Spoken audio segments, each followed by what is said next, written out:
رمضان آ رہا ہے، اللہ کا مہمان آ رہا ہے۔ میں کہتا ہوں رمضان آنے سے پہلے گھر سے 5 چیزیں باہر نکال دو، گھر سے یہ 5 چیزیں باہر نکال دو، ورنہ یاد رکھنا اگر نہیں نکالو گے تو اللہ ناراض ہو جائے گا۔ یہ صرف ایک جملہ نہیں، یہ ایک خوفناک اعلان ہے، ایک ایسی تنبیہ ہے جو اگر دل تک نہ پہنچی تو آنے والا رمضان ہمیں سنوارنے کے بجائے ہمیں ہلا کر رکھ دے گا۔ آج کا یہ بیان آپ کو چونکانے کے لیے ہے، آپ کو جگانے کے لیے ہے، اندر انقلاب پیدا کرنے کے لیے ہے، کیونکہ اللہ کا فرمان ہے، اللہ کا اعلان ہے۔ اللہ قرآن کے اندر فرماتا ہے، اللہ اس قوم کی حالت نہیں بدلتا جو قوم اپنی حالت خود بدلنے کی کوشش ہی نہ کرے۔ اور میرے رسول کریم صلی اللہ علیہ وسلم کا فرمان علی شان ہے کہ جب گھروں سے شر، گندگی اور نافرمانی ختم نہ ہو تو وہاں رحمت کے دروازے بند کر دیے جاتے ہیں۔ میرے محترم بھائیوں، ذرا رک کر سوچو، کیا ہم واقعی اس رمضان کے لیے تیار ہیں یا صرف دن گن رہے ہیں؟ کیونکہ رمضان صرف روزوں کا نام نہیں، یہ دلوں کی صفائی کا نام بھی ہے، گھروں کی درستگی اور نیتوں کی اصلاح کا نام بھی ہے۔ اگر رمضان آنے سے پہلے ہی ہمارے گھروں میں ایسی چیزیں موجود رہیں جو اللہ کو ناراض کرتی ہیں تو پھر یہ مہینہ رحمت کے بجائے ہمیں سخت پیغام دینے آتا ہے۔ میرے محترم بھائیوں، ایک لمحے کے لیے اپنے دل سے پوچھو کہ کیا ہم واقعی اس رمضان کے استقبال کے قابل ہیں یا صرف روایت نبھا رہے ہیں؟ کیونکہ رمضان کا آنا صرف کیلنڈر کا بدلنا نہیں ہوتا، بلکہ یہ اللہ کی طرف سے ایک سخت امتحان بھی ہوتا ہے، ایک موقع بھی ہوتا ہے اور ایک وارننگ بھی ہوتی ہے۔ قرآن ہمیں بار بار یاد دلاتا ہے کہ وہی لوگ کامیاب ہوتے ہیں جو اپنے ظاہر کے ساتھ اپنے باطن کو بھی پاک کرتے ہیں، وہی لوگ کامیاب ہوتے ہیں۔ اور میرے رسول کریم صلی اللہ علیہ وسلم نے واضح فرمایا کہ جس گھر میں غفلت، نافرمانی اور بے پرواہی بسی رہے وہاں فرشتے داخل نہیں ہوتے، رحمت کے فرشتے داخل نہیں ہوتے۔ میرے محترم بھائیوں، اگر ہم نے رمضان سے پہلے اپنے گھروں کو درست نہ کیا، اپنے ماحول کو صاف نہ کیا اور اپنی زندگی سے وہ چیزیں نہ نکالیں، اپنے گھروں سے وہ چیزیں نہ نکالیں جو اللہ کو ناراض کرتی ہیں، تو پھر ڈر ہے کہ یہی رمضان ہمارے لیے سوال بن جائے، یہی رمضان پھر ہمارے لیے حساب بن جائے، کیونکہ اللہ کی رحمت اسی پر اترتی ہے جو خود کو رحمت کے قابل بناتا بھی ہے۔ اللہ کی رحمت اسی پر اترتی ہے جو خود کو اللہ کی رحمت کے قابل بناتا ہے، تیاری کرتا ہے۔ اور یہ بات جتنی خاموش ہے اتنی ہی خطرناک ہے۔ قرآن ہمیں حضرت سیدنا ایوب علیہ السلام کی زندگی کے بارے میں بتاتا ہے، وہ نبی جن پر ایسی تکلیفیں آئیں کہ سن کر دل کانپ جاتا ہے۔ ایک وقت تھا کہ صحت، مال، اولاد، عزت سب کچھ موجود تھا۔ حضرت ایوب علیہ السلام کی بات کر رہا، لوگ رشک کرتے تھے مگر پھر بھی آزمائش کا دروازہ کھلا، جسم ایسی بیماری میں مبتلا ہوا کہ برسوں تک تکلیف ختم نہ ہوئی، برسوں تک درد ختم نہ ہوا، درد ایسا کہ بدن جواب دے گیا، کمزور سا بدن تھا، طاقت چھین لی گئی، لوگ قریب آ کر دور ہونے لگے، لوگ نفرت کرنے لگے آپ کی بیماری سے، رشتے آہستہ آہستہ الگ ہو گئے، مال ختم ہو گیا، اولاد دنیا سے رخصت ہو گئی، گھر ویران ہو گیا۔ کس کا؟ حضرت ایوب علیہ السلام کا گھر ویران ہو گیا۔ مگر حیرت کی بات یہ تھی کہ حضرت ایوب علیہ السلام کے لبوں سے کبھی شکوہ نہیں نکلا تھا، کبھی شکوہ نہیں نکلا، دل میں کبھی اللہ سے بدگمانی پیدا نہیں ہوئی۔ وہ تکلیف میں بھی یہی کہتے رہے کہ میرا رب جانتا ہے، میرا رب دیکھ رہا ہے، میں کس حالت میں ہوں میرا رب جانتا ہے، میرا رب مجھے دیکھ رہا ہے۔ برسوں کی بیماری، تنہائی، غربت اور لوگوں کی بے رخی کے باوجود بھی انہوں نے صبر کا دامن نہیں چھوڑا۔ برسوں کی بیماری کے باوجود بھی، غربت کے باوجود بھی، ایک وقت تھا، مال تھا، دولت تھی، سب کچھ تھا، مگر آج غربت اور بیماری کے سوا کچھ بھی نہیں۔ ان تمام چیزوں کے باوجود بھی اللہ کے نبی حضرت ایوب علیہ السلام نے صبر کا دامن نہیں چھوڑا، یہاں تک کہ ایک دن اللہ نے ایوب علیہ السلام کی صدا سن ہی لی۔ اللہ نے ایوب کی دعا قبول کی، بیماری ختم ہو گئی۔ جب دعا قبول ہو گئی، جب صدا قبول ہو گئی تو بیماری ختم ہو گئی، ایک بار پھر سے صحت لوٹ آئی، نعمتیں دوبارہ عطا کر دی گئی، مال دوبارہ عطا کر دیا گیا، اور اللہ نے انہیں ایسا اجر دیا، ایسا اجر دیا کہ صبر خود ان کے نام سے پہچانا جانے لگا۔ ایک دن کسی نے حضرت سیدنا ایوب علیہ السلام سے پوچھا، اے ایوب ایک بات تو بتا، وہ بیماری والے دن اچھے تھے یا آج کے صحت والے دن اچھے ہیں؟ وہ بیماری والے دن اچھے تھے یا آج کے صحت والے دن اچھے ہیں؟ تو یہ سن کر حضرت ایوب علیہ السلام رونے لگے، رو کر جواب دیا، میرے بھائی اگر سچ پوچھتے ہو نا تو وہ بیماری والے دن اچھے تھے، وہ بیماری والے دن اچھے تھے، کیونکہ پورا دن تکلیف میں گزرتا تھا میرا، پورا دن درد میں گزرتا تھا میرا، جسم درد سے چور رہتا تھا، پورا دن پوری رات درد میں گزرتا تھا، لیکن رات کے دوسرے پہر جب درد حد سے بڑھ جاتا تھا اور میرے اندر سے ایک آہ نکلتی تھی، ادھر سے آہ نکلتی تھی، ادھر سے میرا رب کہتا تھا، ایوب بتا تیرا کیا حال ہے، ایوب تیرا کیا حال ہے۔ یہ والا جو جملہ تھا، اللہ کی یہ جو آواز آتی تھی نا، یہ میرے زخموں پر مرہم بن جاتی تھی۔ اس آواز میں رب کی مجھے قربت محسوس ہوتی تھی، رب کا پیار محسوس ہوتا تھا، اس آواز میں تسلی بھی ہوتی تھی اور محبت بھی ہوتی تھی۔ مگر آج جب اللہ نے مجھے صحت دے دیے، جسم کو طاقت لوٹا دی ہے، ایک بار پھر سے آرام نصیب کیا ہے، آج دولت تو ہے، مال تو ہے، صحت تو ہے، مگر وہ جملے سننے کے لیے میرا دل آج بھی ترس رہا ہے جب غیب سے آواز آتی تھی، غیب سے آواز آتی تھی، میرا ایوب تیرا کیا حال ہے۔ آج میں صحت مند بھی ہوں، اللہ کا شکر ہے، آج میں صحت مند بھی ہوں، اللہ کا شکر ہے، مگر وہ پکار سننے کو نہیں ملتی کہ میرے ایوب بتا تیرا کیا حال ہے۔ کیونکہ بعض اوقات تکلیف میں اللہ کی قربت آرام کے سکون سے کہیں زیادہ میٹھی ہوتی ہے۔ ایوب علیہ السلام کا یہ مختصر واقعہ ہمیں بتاتا ہے کہ اللہ کی طرف سے آنے والی تکلیف ذلت نہیں بلکہ امتحان ہوتی ہے، مگر افسوس آج کے لوگ معمولی پریشانی میں اللہ سے شکوہ کرنے لگتے ہیں، تھوڑی سی تنگی آئے تو زبان پر ناشکری آ جاتی ہے، گھروں میں صبر کے بجائے چیخ، برداشت کے بجائے غصہ اور اصلاح کے بجائے الزام نے جگہ بنا لی۔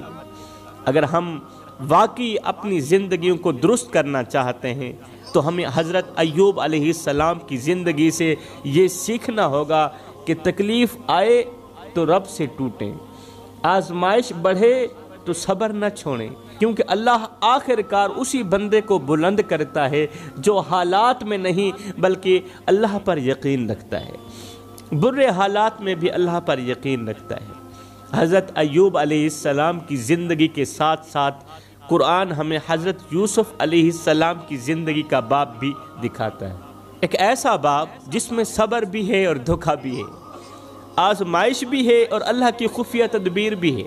حضرت یوسف علیہ السلام بچپن سے ہی آزمائشوں میں ڈالے گئے تھے۔ یوسف علیہ السلام کے بھائیوں نے یوسف کے ساتھ دھوکہ کیا تھا، وہ بھائی جو ایک ہی گھر کی چھت کے نیچے رہتے تھے، ایک ہی جگہ پر کھاتے رہے، ایک ہی جگہ پر پیتے رہے، ایک ہی جگہ پر پلے بڑھے، ایک ہی جگہ پر پرورش پائی، ان بھائیوں نے محبت کے بہانے ایک دن حضرت یوسف علیہ السلام کو اپنے ساتھ لے گئے اور پھر یوسف جیسے معصوم بھائی کو بے رحمی اور بڑی ہی بے دردی سے کنویں میں دھکا دے دیا۔ یوسف جیسے معصوم بھائی کو بھائیوں نے کنویں میں دھکا دے دیا، کنویں میں دھکیل دیا۔ فرشتوں نے عرض کیا، اللہ کیا بھائی ایسے بھی ہوتے ہیں؟ کیا بھائی بھائی کے ساتھ ایسا بھی کر سکتا ہے؟ اللہ نے فرمایا ہاں، مگر میرا یوسف اکیلا نہیں ہے، کنویں میں جانے والا یوسف اکیلا نہیں ہے، اندھیرے میں رہنے والا یوسف اکیلا نہیں ہے، میں اس کے ساتھ ہوں۔ بھائی چھوڑ گئے تو کیا ہوا، بھائیوں نے دھوکہ کیا تو کیا ہوا، یوسف کا رب تو یوسف کے ساتھ ہے نا۔ اور جو تم دھکا سمجھ رہے ہو نا، وہ دھکا نہیں، وہ دھوکہ نہیں، بلکہ وہ میرے فیصلے کی پہلی سیڑھی ہے۔ خیر، بھائیوں نے حضرت یوسف علیہ السلام کو بچپن میں ہی کنویں کے حوالے کر دیا۔ کنویں کے اندر گہرا اندھیرا تھا، چاروں طرف خاموشی تھی، تنہائی تھی۔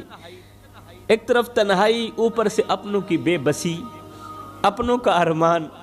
مگر حیرت کی بات یہ تھی کہ حضرت یوسف علیہ السلام نے اس ننھی عمر میں بھی اللہ سے شکوہ نہیں کیا تھا، نہ زبان سے فریاد نکلی، نہ دل میں بدگمانی آئی۔ اس حال میں بھی اللہ تعالیٰ کی شکر گزاری کرتے رہے۔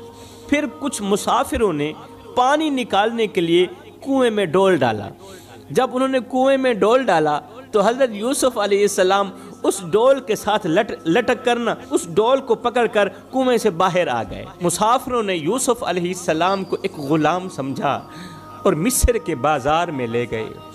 آج نبی کے بیٹے کی بازار میں بولی لگ رہی تھی، آج نبی کے بیٹے کی بازار میں بولی لگ رہی تھی، قیمت لگ رہی تھی۔ بولی لگانے والے کہہ رہے تھے سستا ہے لے لو، کام کا ہے لے لو۔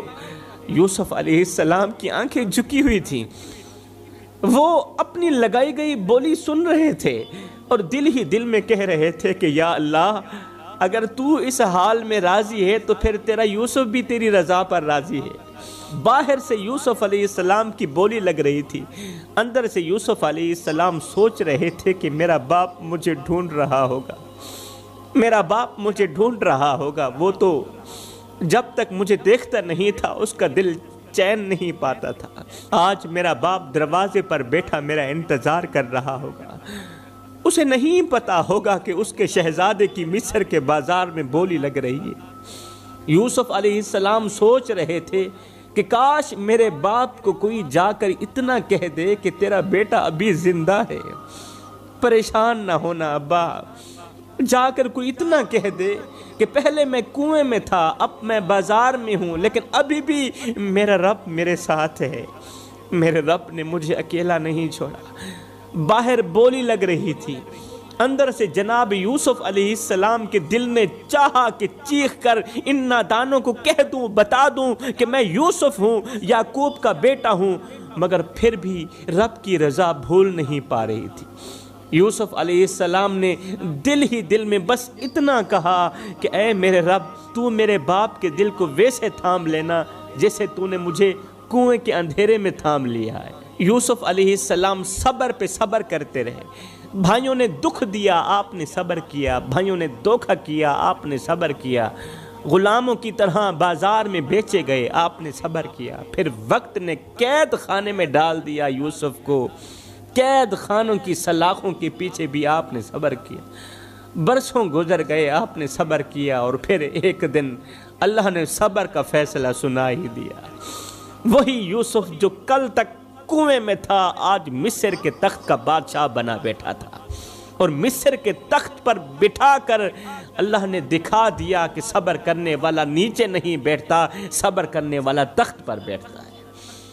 یہ مختصر سا واقعہ سنانے کا مقصد یہ تھا کہ یوسف کا رب بھی وہی تھا جو میرا اور آپ کا رب ہے۔ جو رب یوسف کو کنویں کے اندھیرے سے نکال سکتا ہے، وہ ہمیں ہماری زندگی کے اندھیروں سے کیوں نہیں نکال سکتا؟ جو رب یوسف کو غلامی سے اٹھا کر تخت پر بٹھا سکتا ہے، وہ ہمیں عزت، سکون اور کامیابی کیوں نہیں دے سکتا؟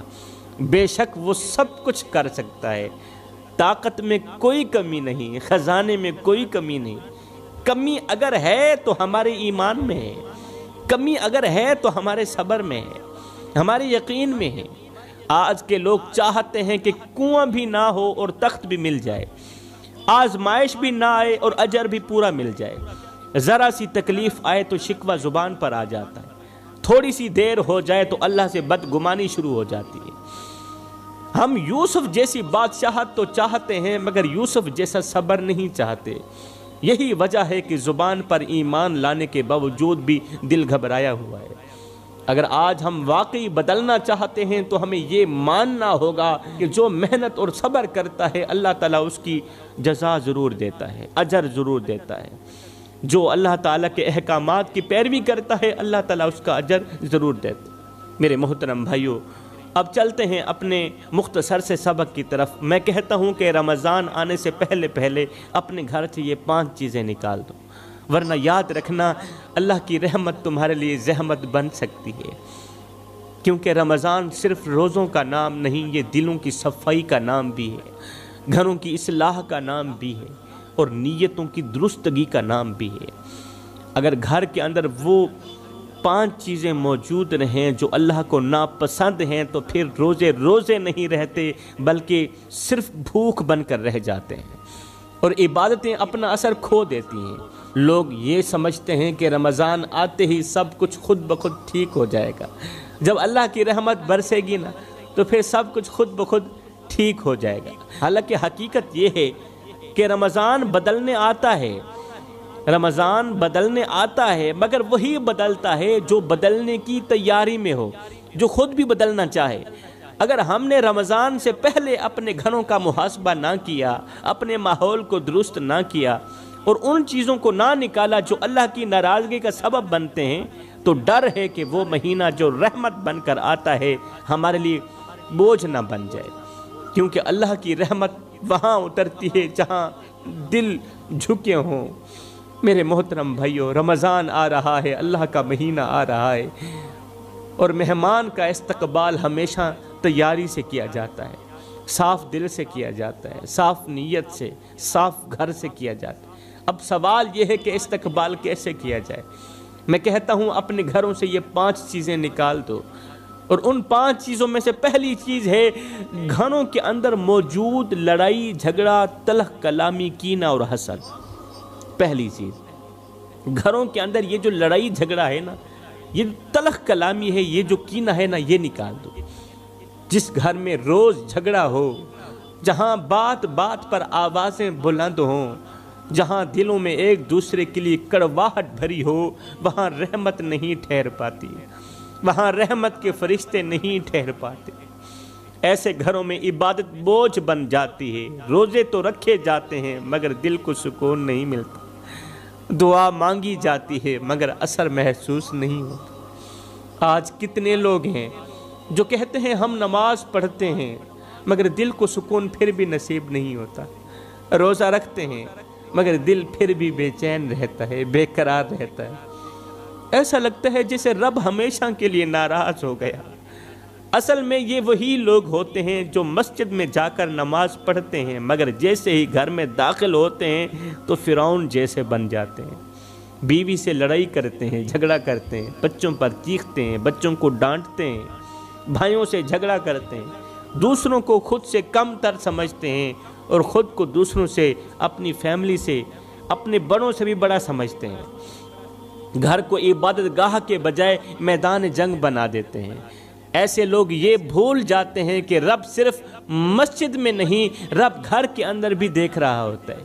لوگ سمجھتے ہیں کہ رب صرف مسجد کے اندر دیکھ رہا ہے، میں کہتا ہوں رب گھر کے اندر بھی دیکھ رہا ہوتا ہے۔ وہ دیکھ رہا ہوتا ہے کہ نماز کے بعد بندہ کیسا ہے، نماز جیسی حالت کا ہے یا نماز سے پہلے والی حالت کا ہے، روزے کے بعد اس کا لہجہ کیسا ہے۔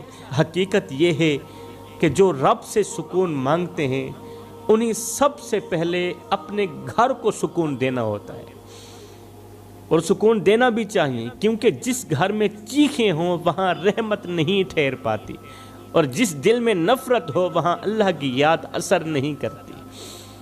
یہ تو ہو گئی پہلی چیز کہ رمضان آنے سے پہلے، روزہ رکھنے سے پہلے، سب سے پہلے ہمیں اپنے گھروں کی لڑائی جھگڑا ختم کرنا ہے، گھر سے باہر نکالنا ہے۔